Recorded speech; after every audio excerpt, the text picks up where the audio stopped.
Well done, Randy. Well done, Andrea. Good morning already. I got up this morning and changed the message.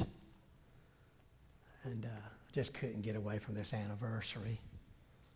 Now I'm wondering, Randy, if I should have changed it again. Such a good word this morning in song. Two quick things, and then we'll just hit the ground running this morning. George Carter and Ronnie Hedden and Al Palace want you to do a favor for them. And Ronnie's the one spearheading this. They want to do some flag surrender ceremony, be a part of this. Have been a part already, but going to be a part of some others in the near future. So here's what I'd like for us to do. If you have some flags, American flags, that you're ready to discard of, if you would get them to any one of those three men, they're going to be part of the flag retirement ceremonies that take place in the near future. So see them, if you would. Did you know that also this week, I believe it's Wednesday, is National POW Day. So not only do we have this key anniversary that sometimes is slipping through the cracks on us, but that's coming up. I got 6 names I want to meet with at the church this morning. I'm going to go ahead and just call them out now. If you just help, and I'll do my best to remember to say this at the end of church. If you would just go straight to my office, I want to meet with you. Wayne Hodge, Stephen Pipkin, Larry Gott, Lita Boer, Kathy Ramey, and Carly Woodard. It'd just be a short meeting. At least I'll only be in my office with you a few minutes. However long the minute meeting takes will be your time without me. It's good to be in God's house this morning, isn't it? Sense God's presence here, don't you? Let me ask you some questions. You remember where you were when you got engaged? Got a couple over here that ought to be. I mean, it's like newlywed game. They should be ready. You remember where you were? Remember how it played out? How many of you were surprised? How many of you were kind of surprised? How many of you pretended to be surprised? Listen, I'm telling you guys, we put a lot of work in this stuff. I mean, remember where you were? I do, vividly. Where I was when Leanne told me we were expecting in Dallas. And then where I was and where we were when she told me we were expecting another child. We miscarried in between. And sometimes I forget the significance of that. It was a big deal at our house. So I know it is when it happens to y'all too, but I remember both. In fact, true story, when same thing I said to Leanne, I said to the church. At our church back then, we kind of announced these things, but you didn't say the word pregnant. Remember, David? We only said expecting then, and you said that very carefully. I mean, I was a nervous wreck, making sure I didn't mess this up. Brother Sutton's looking at me, pastor I'm working for, and so I said the same thing then that I said to Leanne when she told me. I said to her, how in the world did this happen? And I kind of know, but I didn't mean like literally. You remember where you were when this happened? Just as big a deal when we found out. Our kids told us we were going to be grandparents. I can vividly tell you how that went, how excited we were. There's other key things we remember nationally. When I was growing up, I was only 5 when President Kennedy was killed, so I have no memory of that. But all my growing up years, older people, what I thought were older, they were 20s, 30s, 40s, they could remember vividly where they were until they always could remember when they heard that news that President Kennedy had been shot and killed. I was a youth pastor at our church in 1986 in January.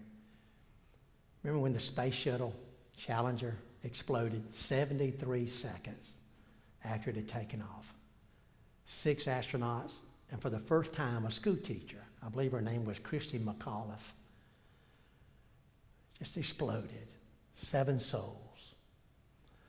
Visiting the hospital at the old, what was then called the medical center, when it came up on the news in one of the rooms as I was making rounds that day. Many of our greatest generation folks, and we're limited now with them, we're blessed to have Al still with us, who fought in World War II, and others of similar age. But them and their children can vividly tell you, and I've heard these stories so many times over the years, where they were. Remember, news didn't travel like it does now when the attack on Pearl Harbor made its way to their neck of the country. And it rallied a nation. Matter of fact, you remember, people left acting careers. People left careers they were in to go back and serve World War II. It was such a monumental event in the country. I suggest to you that on this day, 9/11, 21 years ago, for those of us who are old enough to be aware of those events, 9/11 is kind of that moment for us. I like keeping it in perspective. That's why I haven't said much about it in recent years. I think the last time I even spoke about it of any consequence was the 10th anniversary. This isn't a key anniversary, but some events in my own life kind of brought it more to my heart and mind. This weekend, this morning, can't remember where we were. And different than these other things, but much like the Challenger event, we watched these events play out on television, didn't we? I don't know where you were working, but it was, my memory is, and I got to check this with Kathy. It was Kathy, I believe, that may have been working that day, and we had TVs on here. If I'm wrong, it was Vicki, and then as soon as we could, we just went home and watched the events play out on television. I brought a passage of Scripture with me I want us to read. If you would, stand with me for the reading of this passage this morning. Psalm 20, verse 7 and 8. I brought the New Living. If you want to look at it, I appreciate the sound booth being so workable with me this morning to put aside the stuff I sent them over the weekend and then to make time to get this in this morning. Psalm 20, verse 7, verse 8. I brought the New Living with me. Some nations boast about their chariots and horses, but we boast in the name of the Lord our God. Those nations will fall down and collapse, but we will rise up and stand. If I have a prayer for my country on this anniversary, it's this. As much as I am, like most of you, pro-military, thankful for what we have in Warner Robins, thankful for what we have with the men and women serving around the world today, thankful for men like Michael and his folks who just came home from a deployment, others who have just been deployed. My hope is not in our military might. My hope is in God. And that's where our hope needs to be. And can I say this carefully? If our hope is there, it ought to spur us to live well before God. Because then we have the confidence to go boldly into the throne room, to ask God to watch over our men and women. That we know He's the one that is our hope. This is my longing for our country, that we will get back to a place where we universally recognize that our great hope is in God, the one true God. Isn't that your prayer this morning? Father, I pray you help me this morning to share just thoughts about this anniversary and what you've laid on my heart this morning. I ask this in Christ's name. And all God's people said, amen. You may be seated, church. 21 years ago, 4 commercial aircraft took off from Boston, Newark, and Washington. Fully loaded, men, women, children. Can I remind you, all innocent? 3 aircraft. 4 aircraft. 2 made their way to New York to the Trade Center, the Twin Towers. 2 toward Washington, D.C. Those were the targets, New York and D.C. Can I remind you, Americans who just got on a plane, 3 cities, if my memory's right, Boston, Washington Dulles Airport, and also Newark Airport. 3 flights across the country. People who were probably, some worked for defense, some just workers, some like you and I traveling to see family, to interact with children, grandchildren, innocent. Not in a war, not looking to fight in a war, not looking to be involved in war. But yet within an hour of takeoff, 2,750 blameless human beings would be vaporized, as one described it, incinerated, crushed in the most agonizing of ways in the Twin Towers. It was heartbreaking to watch, and we really couldn't grasp it until later when these images were blown up for us over 200 precious souls leaped to their deaths from the Twin Towers, 1,000+ feet away from what was Lower Manhattan. Most of them who were there in the towers working out a plate that was an envy of a job in the community. One of the best views, if not the best view, in all of New York City. A place they went, some to serve in finance, to serve in other places, some just to serve in a daycare. Who just got up and went to work. Who just got up to do what everyday Americans do every day for their families. Go punch the clock. Go put in the time. Drop the children off at daycare, go to work, make some calls going, get there, and get going. I try to imagine how bad the heat had to be, how bad the hopelessness had to be, how bad the desperation had to be for people to plunge to their death from the towers. What was one of the most beautiful places up to that moment is now a death trap for so many souls. The plane that crashed into the Pentagon took the lives of 184 souls, if my numbers are still accurate. 40, we know, in the other plane died on the way to D.C. as it went down near Shanksville, Pennsylvania, in a farmer's field. Again, all they did was go to work that day. All they did was go to travel that day to go see family. Men and women, old and young, innocent. Again, not in a war, just killed because they were Americans. And there's people still in this world. It is one of the most, for me, vivid pictures of evil in this world. When people ask me sometimes, okay, do you really believe in evil? Do you really believe there's evil, Brother Tim? I point to events like this and say, yes, there's evil. There's grievous wrong in this world. We've listened to the phone calls over the years, haven't we? As we watched events play out. The I love yous, the it's not looking good being said to spouses and parents and children. The do good, be happy. Tell the kids I love them.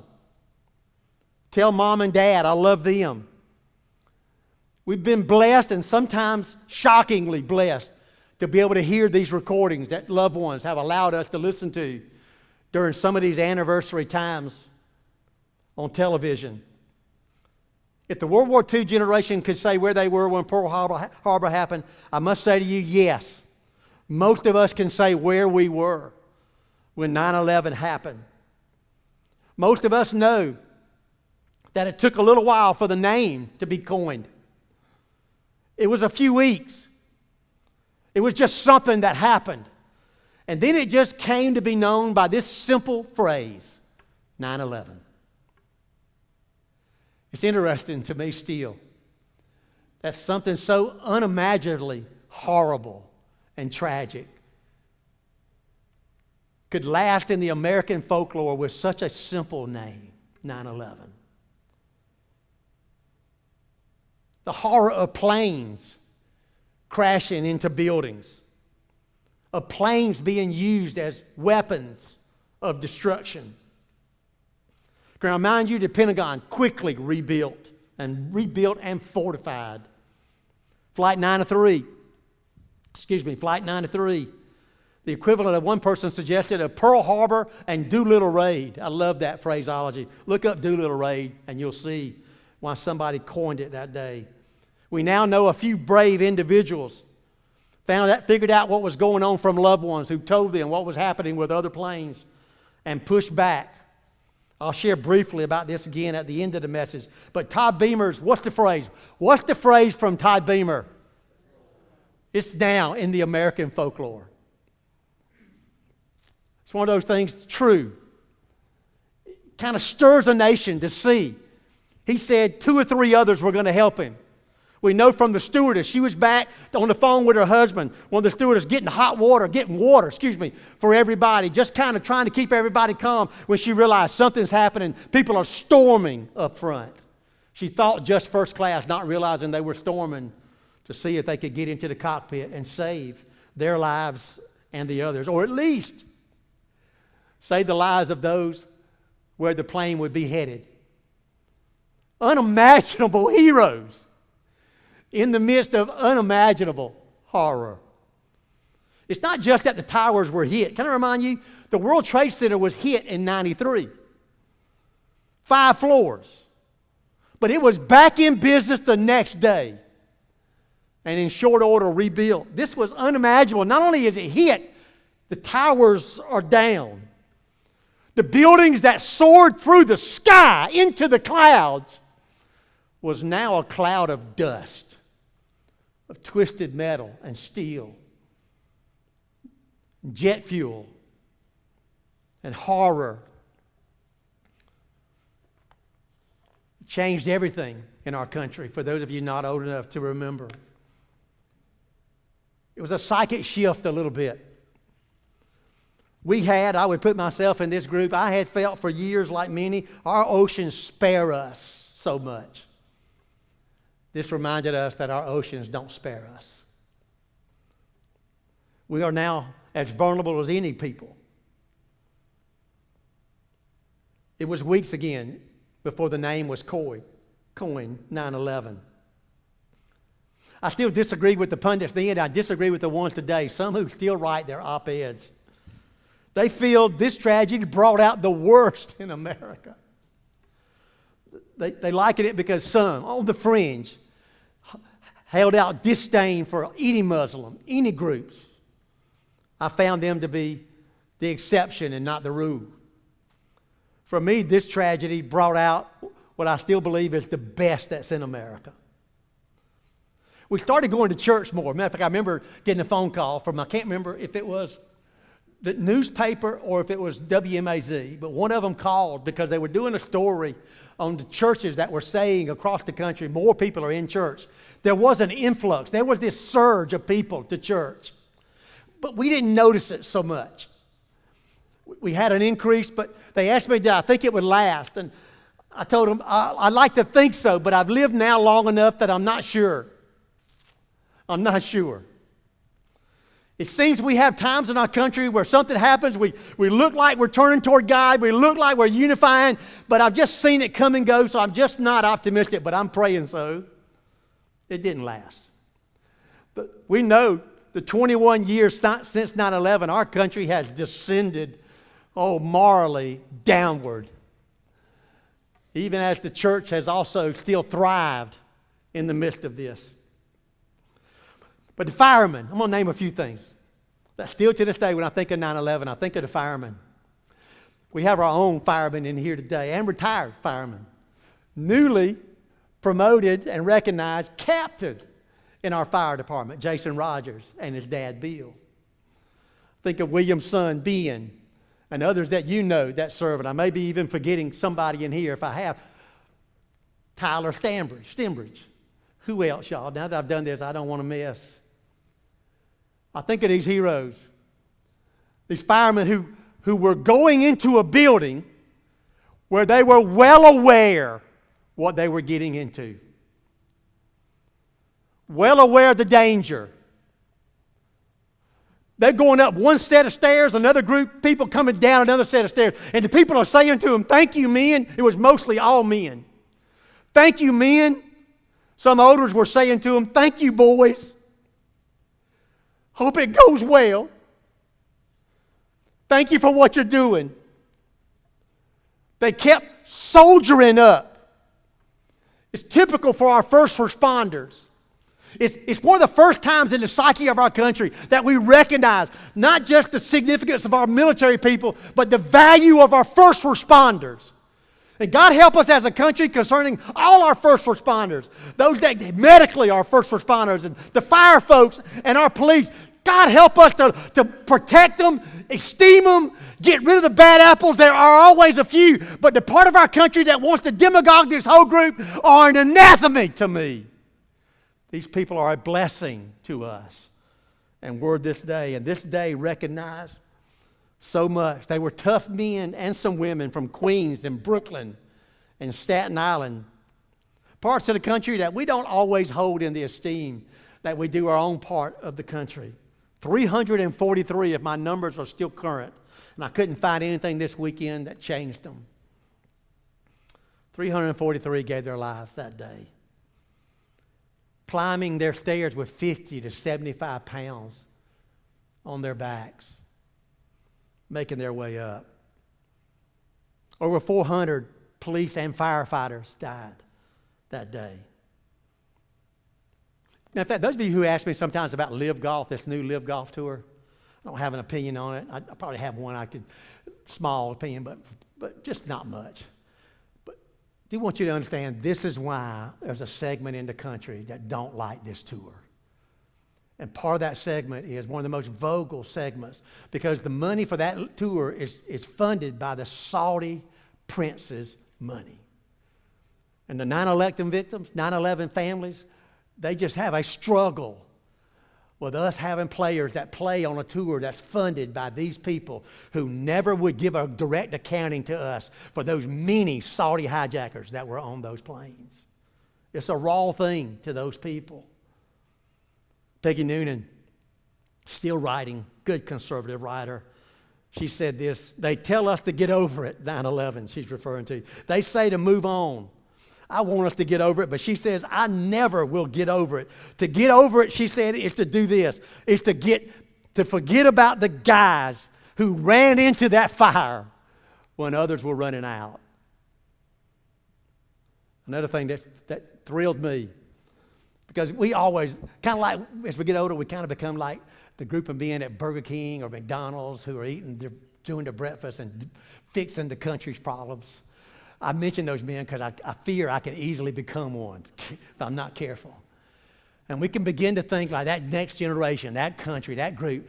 But I want to tell you, folks, there's a lot of young men and women who signed up to serve because of 9/11. Scores of them. Men who left NFL careers,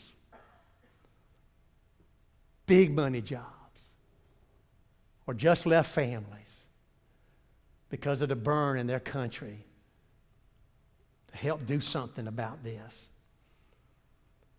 That's why I want us to remember it.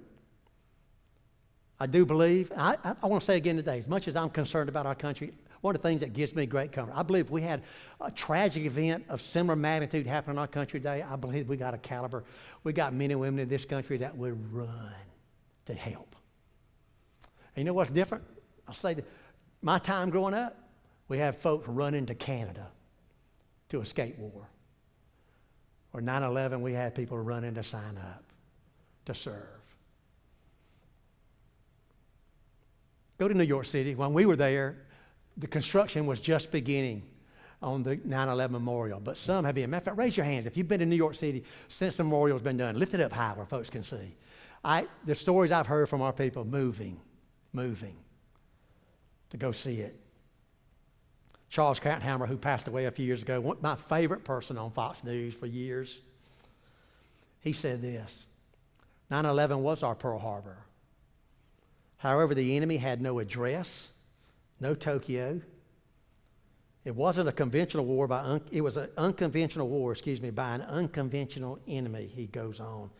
Embedded within a worldwide religious community, yet in a decade, literally, he's writing this at the 10-year anniversary. In a decade, we largely disarmed and defeated it and developed the means to continue to pursue its remnants at a rapidly decreasing cost to our country. He said, in a historic achievement, he goes on, much respect is due to our men and women in the military. Another thing beautiful to me that came out of this is the people who are willing to serve. And can I remind you, over 7,000 died in Iraq and Afghanistan, some in Pakistan. Can I remind you this? Since 9/11, over 30,000 of our men and women who've come home from service have committed suicide. It's not just the toll that it's taken over there. It's taken a toll on lives when they come home. I couldn't find good numbers. I searched for an hour or so this morning. The best I had come up with, and if somebody comes across some good ones, send them to me because I just like to have them for myself. Somewhere between 70 and 100,000 wounded in battle. And these conflicts, what a term to use, these conflicts since 9/11. I find comfort. Even though I've stressed like you, we just passed that year anniversary of our withdrawal from Afghanistan, I feel I should say, and the way it played out.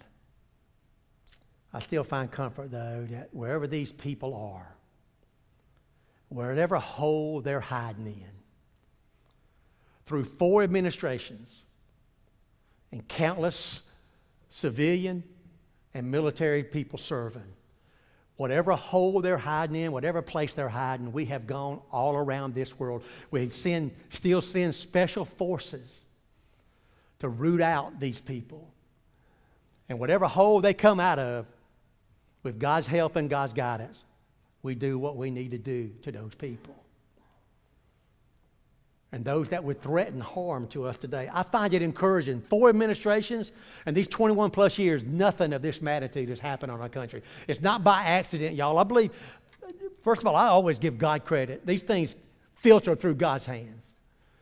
But even through the administrations that I'm not excited about, of which I would include the current one that we have, there are men and women who deeply care about protecting this country and deeply care about the people here. One of our recent defense secretaries, though, recently warned that the prospect of another devastating attack in this country remains very real.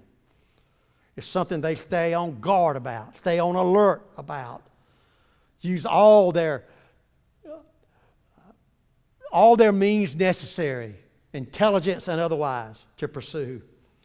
But on this day, I just wanted us to spend a moment doing what Elizabeth Dole suggested. Let us honor the memory of those who rose to defend our nation at this time of need.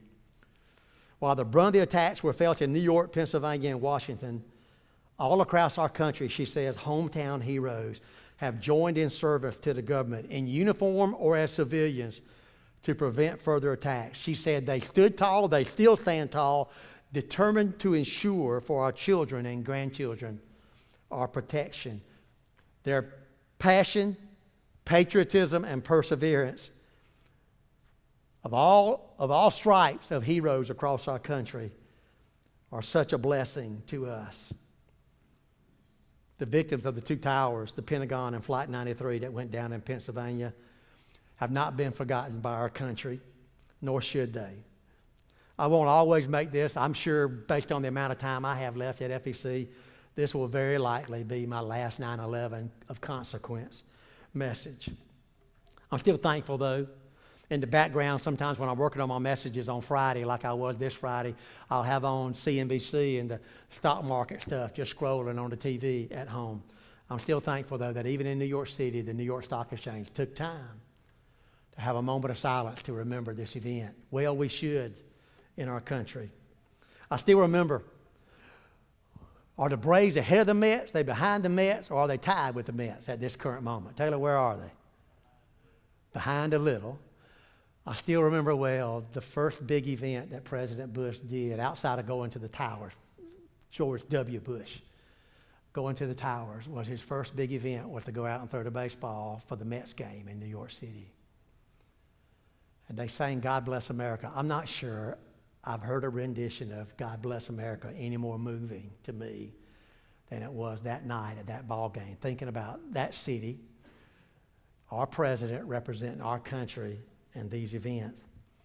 The bravery that was shown there, to me, brought out the best in America. The stories that we've heard. Can I remind you the last thing that Todd Beamer on Flight 93 said to Lisa Jefferson, the GTE Air phone customer service center person in Chicago who he'd been on the phone with? The last thing he said to her was this: say the Lord's Prayer with me. Say the 23rd Psalm with me. And she did. And then it's reported he placed the phone down and said, let's roll. I tell you, folks, we're blessed. I know this isn't one of our military observance days. We're blessed that we got fall vacations coming up. Andrew reminded us about homecoming. I want to plug homecoming here. Just going to be us. It's going to be an in-house service, but I want to encourage you to invite. I'm going to try to get you to raise your hands for me next week so I have a pretty good number. Who's coming, who's got family coming, so we can make sure we set up enough. The reason we don't do Sunday school is because it takes all our tables and chairs to be able to have the meal in the Family Life Center. We want you to come. We want you to bring enough food for yourself and maybe a little extra for somebody, our guest who will come. We want us to have a good day. We always have. We always have awesome singing. But on homecoming, it's, to me, unusually awesome. It's kind of like Easter Sunday singing. And want us to have all these events, all these things. Going to have a special event back in the Family Life Center on the 18th. You got other things planned for the fall. I've got some things planned for the fall. We're able to go and do these things because we live in a country where men and women serve.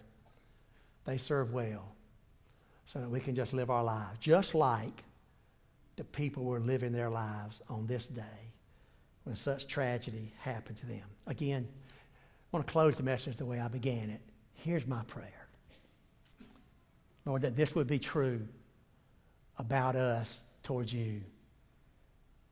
That even though some nations boast of their chariots and horses, we will boast in the name of the Lord our God. Because the nations that boast in their chariots and horses will fall down and collapse.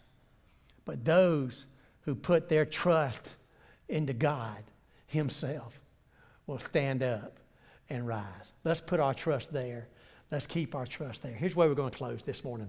Those 6 people, if you just remember to go meet with me in my office, Andrea, the musicians, will come. I asked Andrea this morning if we could do this. She's always so gracious to ask something. We're going to sing together. Just sing this like you mean it from your heart. We're going to sing with them, God Bless America. I'm going to ask you to stand if you would, church family. I'm going to go to the back where no microphone picks me up here singing.